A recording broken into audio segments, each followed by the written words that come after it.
ನಾನು ಡಿ.ಕೆ. ಶಿವಕುಮಾರ್ ಎಂಬ ಹೆಸರಿನಾದ ನಾನು ಕಾನೂನು ಮೂಲಕ ಸ್ಥಾಪಿತವಾದ ಭಾರತದ ಸಂವಿಧಾನ ವಿಷಯದಲ್ಲಿ ನಿಜವಾದ ಶ್ರದ್ಧೆ ಮತ್ತು ನಿಷ್ಠೆಯನ್ನು ಹೊಂದಿರುತ್ತೇನೆಂದು ನಾನು ಭಾರತದ ಸಾರ್ವಭೌಮತ್ವವನ್ನು ಮತ್ತು ಅಖಂಡತೆಯನ್ನು ಎತ್ತಿ ಹಿಡಿಯುತ್ತೇನೆಂದು ಮತ್ತು ಕರ್ನಾಟಕ ರಾಜ್ಯದ ಮುಖ್ಯಮಂತ್ರಿಯಾಗಿ ನನ್ನ ಕರ್ತವ್ಯವನ್ನು ಶ್ರದ್ಧಾಪೂರ್ವಕವಾಗಿ ಮತ್ತು ಅಂತಃಕರಣಪೂರ್ವಕವಾಗಿ ನಿರ್ವಹಿಸುತ್ತೇನೆಂದು ಭಯ ಅಥವಾ ಪಕ್ಷಾತೀತವಲ್ಲದೆ ರಾಗ ದ್ವೇಷವಿಲ್ಲದೆ ಎಲ್ಲ ಬಗೆಯ ಜನರಿಗೆ ಸಂವಿಧಾನಕ್ಕೆ ಮತ್ತು ಕಾನೂನಿಗೆ ಅನುಸಾರವಾಗಿ ನ್ಯಾಯಯುತವಾಗಿ ಮಾಡುತ್ತೇನೆಂದು ನನ್ನ ಅಜ್ಜ ಗಂಗಾಧರಜ್ಜನ ಹೆಸರಿನಲ್ಲಿ ಪ್ರಮಾಣ ಮಾಡುತ್ತೇನೆ.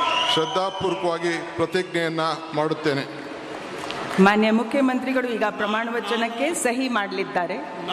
ನಾನು ಡಿ.ಕೆ. ಶಿವಕುಮಾರ್ ಎಂಬ ಹೆಸರಾದ ನಾನು ಕರ್ನಾಟಕ ರಾಜ್ಯದ ಮುಖ್ಯಮಂತ್ರಿಯಾಗಿ ನನ್ನ ಪರ್ಯಾಲೋಚನೆಗೆ ತರಲಾಗುವ ಅಥವಾ ನನಗೆ ತಿಳಿಯದೇ ಬರುವ ಯಾವುದೇ ವಿಷಯವನ್ನು ರಾಜ್ಯದ ಮುಖ್ಯಮಂತ್ರಿಯಾಗಿ ನನ್ನ ಕರ್ತವ್ಯವನ್ನು ಮುಕ್ತ ನಿರ್ವಹಣೆ ಅಗತ್ಯವಾಗುವುದೆಂದು ಸಂದರ್ಭದಲ್ಲಿ ಅಲ್ಲದೆ ಅನಾತ್ಯ ಯಾರೇ ವ್ಯಕ್ತಿಗೆ ಅಥವಾ ವ್ಯಕ್ತಿಗಳಿಗೆ ಪ್ರತ್ಯೇಕವಾಗಿ ಅಥವಾ ಪರೋಕ್ಷವಾಗಿ ತಿಳಿಸುವುದಿಲ್ಲ ಅಥವಾ ಬಹಿರಂಗಪಡಿಸುವುದಿಲ್ಲ ಎಂದು ನನ್ನ ಅಜ್ಜನ ವೀರ ಗಂಗಾಧರ ಅಜ್ಜರ ಹೆಸರಿನಲ್ಲಿ ಪ್ರಮಾಣ ಮಾಡುತ್ತೇನೆ. ಶ್ರದ್ಧಾಪೂರ್ವಕವಾಗಿ ಪ್ರತಿಜ್ಞೆಯನ್ನು ಮಾಡುತ್ತೇನೆ.